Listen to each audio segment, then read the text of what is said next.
Durante a nossa vida, surgem muitas questões sobre as quais nem sempre encontramos respostas imediatas, e muitas delas constituem verdadeiros desafios para a nossa existência. O Espiritismo oferece o esclarecimento sobre as mais diversas situações que a vida nos propõe. Está começando mais uma edição do programa A Vida em Foco, e você é nosso convidado especial. Fique conosco e acompanhe a programação de hoje.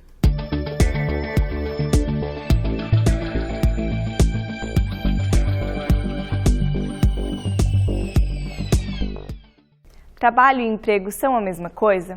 Por que devemos trabalhar? E quando não consigo ver utilidade no trabalho que realizo? Isso tem alguma razão especial? Que tipo de responsabilidade tem o empregador em relação aos empregados? E a escravidão na visão espírita? Que tipo de consequência gera? Como vivemos num momento muito delicado nas relações do trabalho, acompanhe as reflexões que serão feitas na entrevista de hoje. A Vida em Foco traz também curiosidades, crônica, o Espiritismo esclarece e, fechando o nosso encontro de hoje, mais reflexões sobre a doutrina espírita e os ensinamentos de Jesus. Você é o nosso convidado. Fique conosco. Acompanhe agora a crônica da semana. Emmanuel, em Fonte Viva, psicografia de Chico Xavier, afirma o seguinte: a finalidade máxima dos templos de pedra é a de despertar-nos a consciência. Nos mais diversos segmentos religiosos de nosso planeta, observam-se algumas características bastante comuns e uma delas são os altares dentro dos templos. Em muitos deles há imagens, em outros apenas um púlpito, em alguns até mesmo ofertas a deuses ou guias religiosos. Venerar é nobre, agradecer é demonstração de humildade. Porém, quando se pede, assina-se um contrato de responsabilidade com a divindade. Pedir é assumir a falta, a perda, é entender a resignação no seu sentido mais profundo, considerando que ao recebermos muitas vezes temos o necessário real e não o desejo de nosso egoísmo atendido. Ao se fletirem os joelhos, necessita-se abrir as janelas do coração para os raios de luz do entendimento nobre e se considerar apenas o necessário. Eleva-se o padrão mental da relatividade do que se precisa do que até então é supérfluo. Jesus, durante sua vida, foi um mestre verdadeiro, porque além de aconselhar, também trabalhava incessantemente. No momento de sua morte, deu lições sobre as mais belas virtudes que um ser humano um dia poderá alcançar. Pediu ao Pai que nos perdoasse, pois não sabíamos o que fazíamos, e fez de um gesto, nesse caso de um pedido, um altar de reflexão moral. Reflitamos juntos. De nada adianta venerar, agradecer e pedir em um templo de pedra, madeira ou mesmo tijolos, sem agirmos fora dele. Estar dentro de um santuário, sem exercer a lição ensinada fora dele, é não executar o contrato assinado com a divindade, independentemente do pedido feito.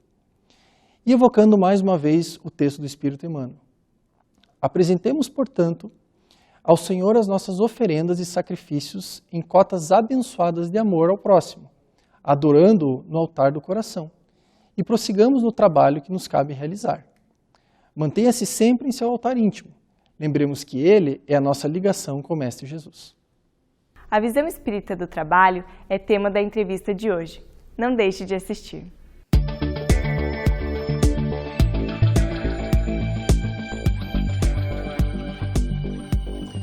Olá, prazer estarmos juntos mais uma vez.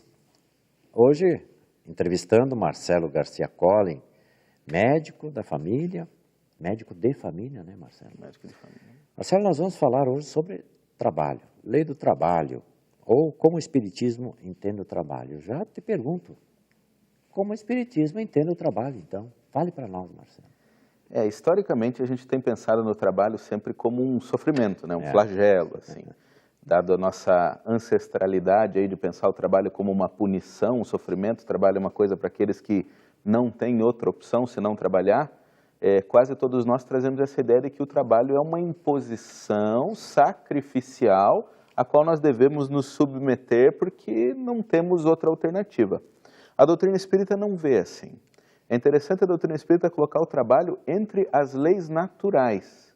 Assim, então o trabalho está na natureza, né? Quando a gente lembra algumas falas do tipo Jesus dizendo meu pai opera, trabalha até hoje, assim como eu também trabalho, a gente vai entendendo que o trabalho transcende um pouco isso. Então, se trabalhar está realmente entre as leis de Deus, não é uma opção nossa trabalhar ou não trabalhar. O trabalho faz parte da natureza.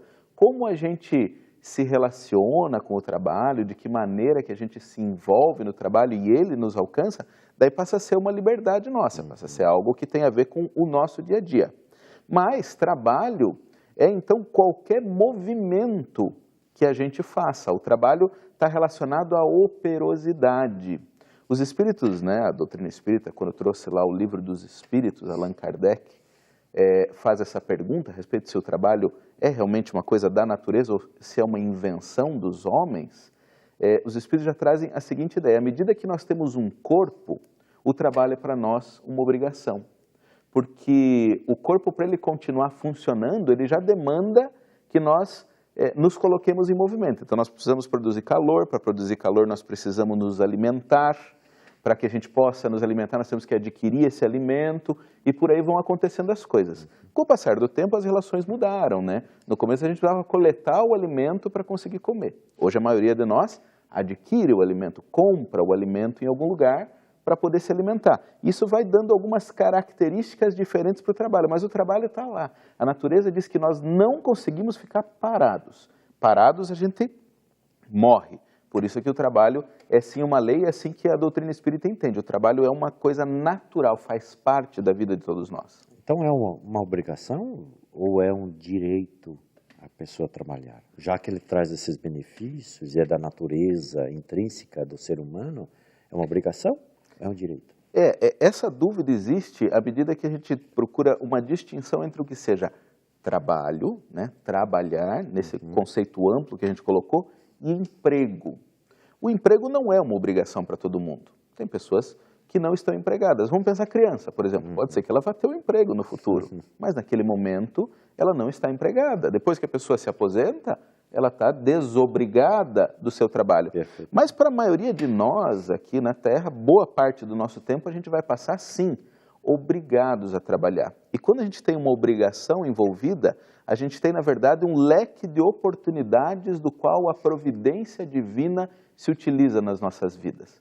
A gente costuma reduzir mesmo o emprego também àquela relação que existe entre patrão e empregado, aquela preocupação em desempenhar uma determinada função para auferir uma féria, né, para ter lá o dinheiro, o seu salário no final do mês. E realmente a maioria de nós está a braços com essa obrigação no nosso dia a dia. E não adianta ficar reclamando de uma coisa que seja a nossa obrigação. Então tem coisas que são muito comuns e para alguns são obrigação e para outros não são. Por exemplo, ter filhos. A gente é obrigado a ter filhos ou não é obrigado a ter filhos? Não está no planejamento de todas as pessoas, não está na proposta de vida ter filhos.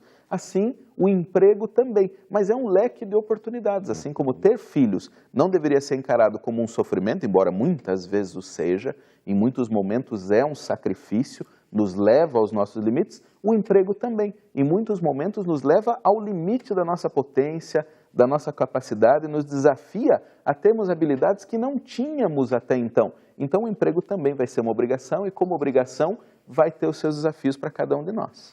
Marcelo, você falou em emprego. Há empregos melhores, há empregos piores? Acho que o jeito mais seguro da gente responder isso seria dizer sim e não. Porque existem empregos que são melhores ou piores para mim. Então os empregos não são melhores ou piores na sua generalidade. Ser gerente não é melhor do que ser empregado.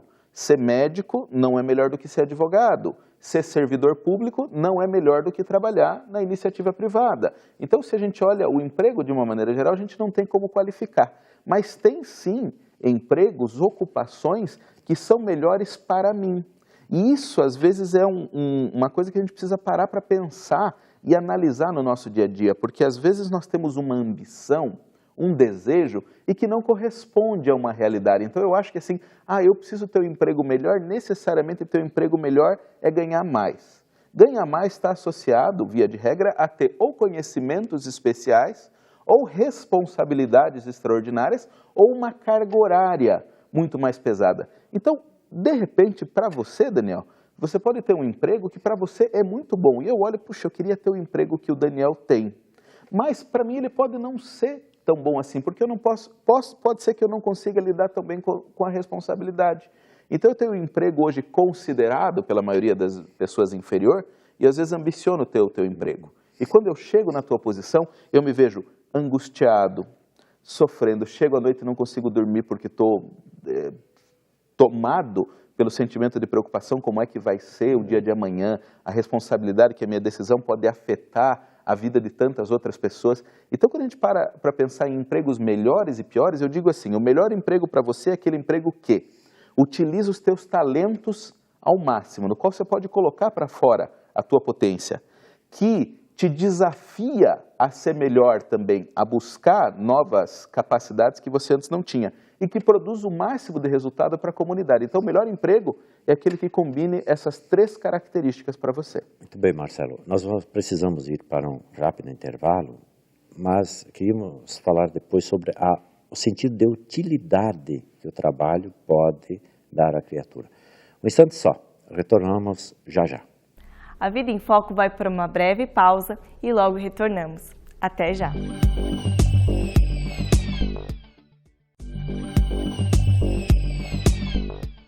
Voltamos com a entrevista e o tema de hoje nos traz reflexões acerca da visão espírita do trabalho. Acompanhe. Estamos conversando aqui com Marcelo Garcia Colli, médico, profissional dessa área, mas estamos falando sobre trabalho, sobre emprego.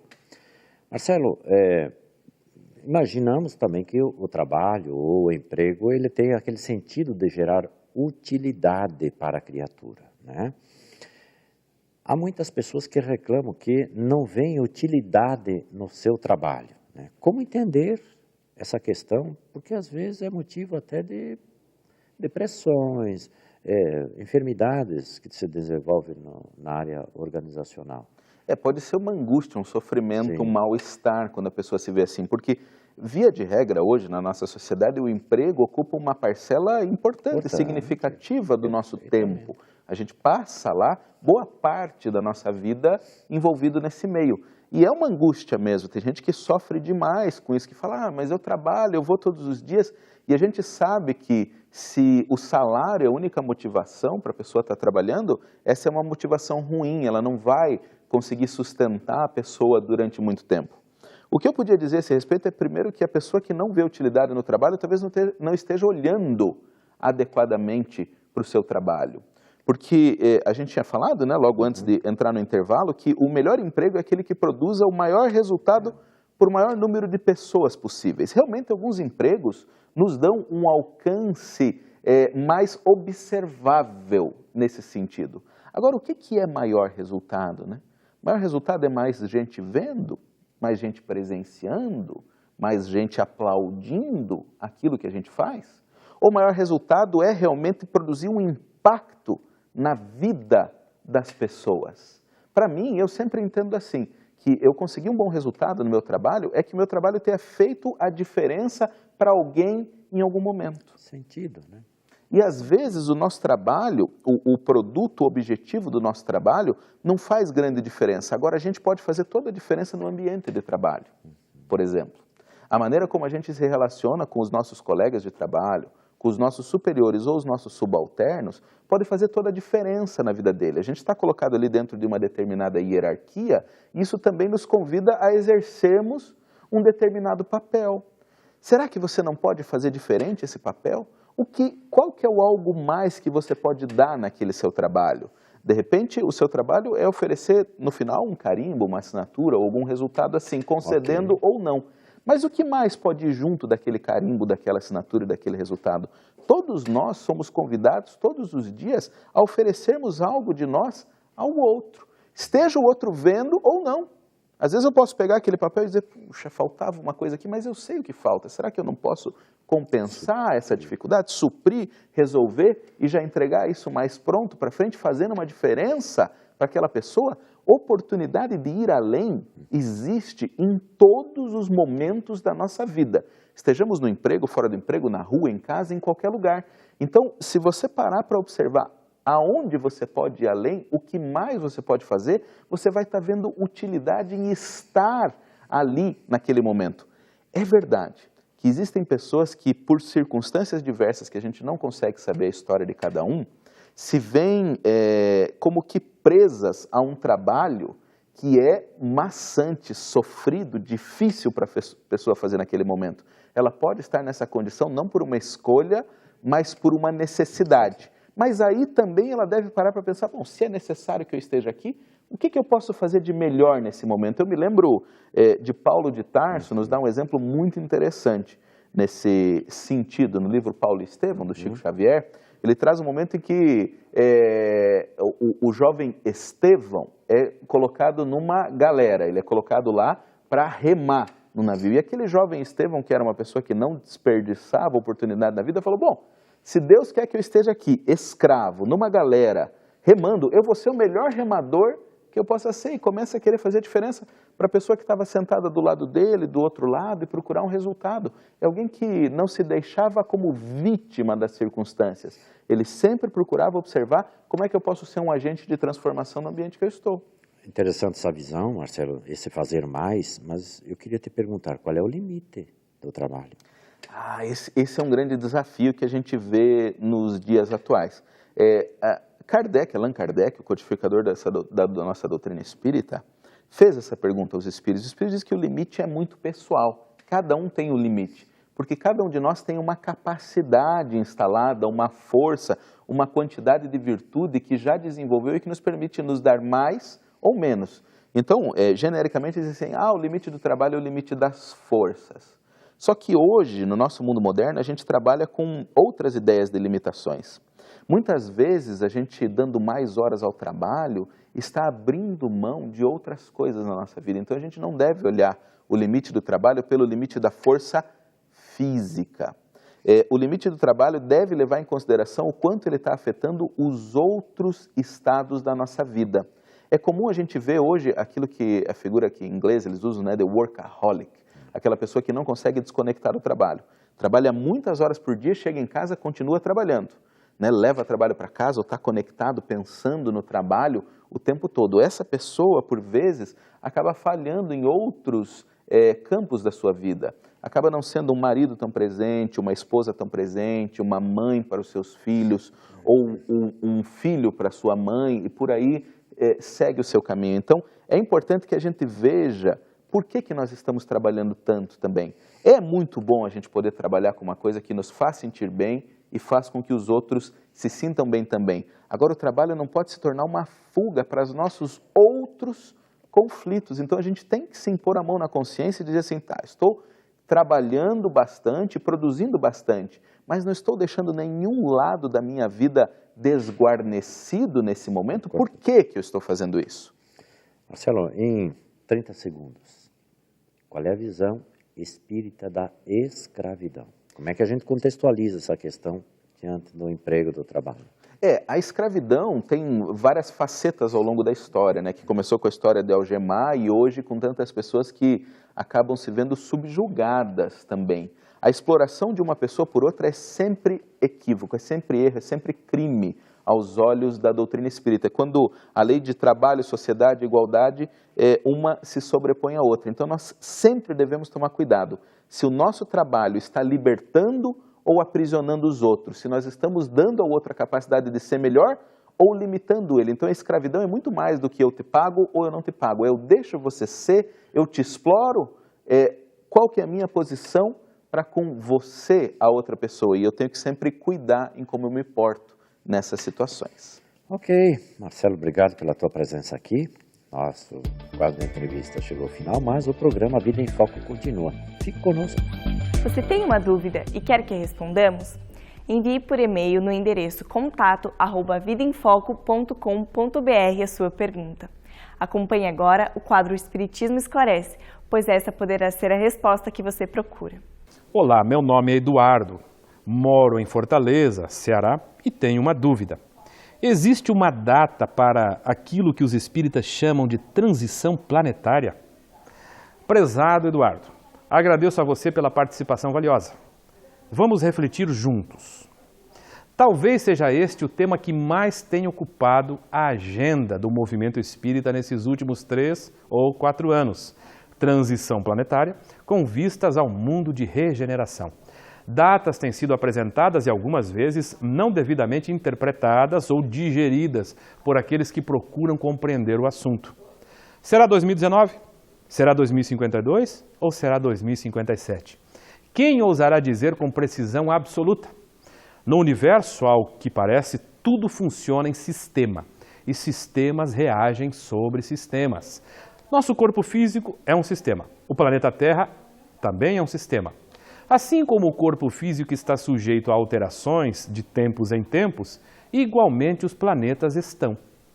Quando um médico, ginecologista e obstetra diz à paciente após alguns exames que o seu parto se dará dali a 25 semanas, por exemplo, com alto grau de probabilidade, isso não significa que será exatamente naquele dia estimado. Quando um pediatra ou um psicólogo afirma que a infância tem duração de 7 anos, vindo após esse período uma transição até a adolescência, quando especialistas procuram estabelecer uma idade limite para a adolescência em torno de 25 anos, tudo isso não quer dizer que um dia, após completar 8 anos, o indivíduo já seja adolescente, tampouco, após completar 26 anos, a pessoa possa considerar-se jovem no sentido psicológico do termo. E assim sucessivamente. Todavia, não resta dúvida que a gestação tem prazo para terminar, que a infância tem prazo para se esgotar e que a adolescência vai passar. São todos fenômenos naturais. Isso para falar de um campo de observação próximo do observador e infinitamente menor do que os fenômenos que envolvem o universo e seus subsistemas planetários. O nosso planeta, como um sistema dinâmico, vivo, também está sujeito a mudanças, atravessando diversas fases. Os espíritos que por ele se responsabilizam conhecem essas fases, assim como o médico conhece as fases da gestação, e assim como psicólogos conhecem as fases da infância, adolescência, etc. E como eles conhecem? Conhecem porque cada fase tem um comportamento típico, predominante. A Terra vive nesses tempos um fim, ou o fim de um período e o início de outro período. Atualmente, ela é classificada pelos espíritos como um mundo de provas e expiações, um mundo onde o mal predomina. Passaremos por uma transição e alcançaremos um novo estágio, uma nova fase. Essa fase nos colocará na condição de mundo de regeneração, onde as disposições morais são melhores, com predomínio para o bem. Dizem ainda os espíritos, os que criarem obstáculos a essa mudança de fase serão retirados da Terra, indo habitar outros planetas a fim de que refaçam o caminho e possam retornar ao convívio dos que aqui ficarem. Por qual comportamento predominante, então, será reconhecida a Terra nessa nova fase do seu crescimento? Diz-nos Allan Kardec numa análise lúcida, longe das previsões numéricas e arriscadas e longe das teorias catastróficas. Só daremos o passo decisivo para sair de um mundo de provas e expiações para um mundo de regeneração, quando entre nós, habitantes deste planeta, reinarem a fraternidade e a caridade. A fraternidade será a pedra angular da nova era. E isso depende de data? Parece que não. Então, do que depende? Quando crianças não morrerem de fome, quando nossos velhinhos não forem abandonados, quando mulheres não forem violentadas e marginalizadas, quando nos tratarmos, independentemente da raça, crença, gênero ou posição social, como irmãos, aí, acreditem, estaremos no mundo de regeneração. O mundo de regeneração espera por nós. Arregacemos as mangas e mãos à obra. Alberto Almeida nos traz momentos de reflexão com o quadro Espiritualidade em Gotas. Fique conosco.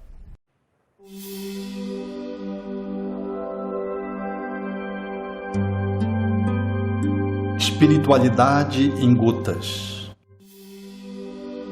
E a metempsicose? A questão 612 de O Livro dos Espíritos indaga: poderia encarnar num corpo de animal o espírito que animou o corpo de um homem, a resposta. Isso seria retrogradar, e o espírito não retrograda. O rio não remonta à sua nascente. Essa resposta, que encerra filosoficamente, dá-nos ensejo de meditar na beleza dos renascimentos sucessivos. A ideia da metempsicose, de que um ser humano pode encarnar no animal e o animal pode reencarnar no homem, são duas proposições que a espiritualidade alinhavou de uma forma diferente. A metempsicose era uma suposição, uma teoria que guarda a sua origem no Egito e na Índia, como até hoje ainda existe, de que um ser humano, em se comportando mal, deveria reencarnar no animal correspondente. Se tivesse um comportamento preguiçoso, renasceria como um peixe, muito agressivo, como um tigre. Se fosse muito tímido, renasceria como mulher. Encarnar como mulher era um castigo àquela época. Essa percepção, no entanto, era uma compreensão que não fazia parte dos iniciados. Eles propunham a metempsicose para o povo como uma forma de contenção, amedrontando o povo. E assim, guardavam o conhecimento secreto só para si. Foi o que ensejou Pitágoras levar esse conteúdo de compreensão filosófico para a Grécia, e a ideia da metempsicose lá se estabeleceu. No entanto, o psiquismo de um espírito humano não tem ensejo de poder ajustar-se ao corpo de um animal. A cerebração não comporta, não suporta. Há uma diferença de potencial evolutivo cujo corpo não dá ensejo a que um ser humano pudesse habitar o corpo de um animal. Tampouco, um animal não poderia saltar para um corpo de um homem. Diz-se habitualmente, esse homem é um cachorro, numa perspectiva apenas simbólica, ou essa mulher é uma víbora. No entanto, isso é apenas uma forma conotativa de se expressar. Uma víbora, um cão, não poderiam de modo algum nascer num homem, porque a distância que há, segundo os espíritos, entre o animal e o homem, é a distância que há entre o humano e a perfeição divina, o Criador. Logo, as duas proposições, elas estão inviáveis. Tanto da metempsicose, o castigo do homem reencarnar no animal, como um processo de punição, Deus não pune, bem como do animal dar um salto e poder renascer logo em um homem. É verdade que o princípio anímico de um animal um dia logrará alcançar o reino hominal, mas há um abismo de distância a ser percorrido para que esse momento se dê.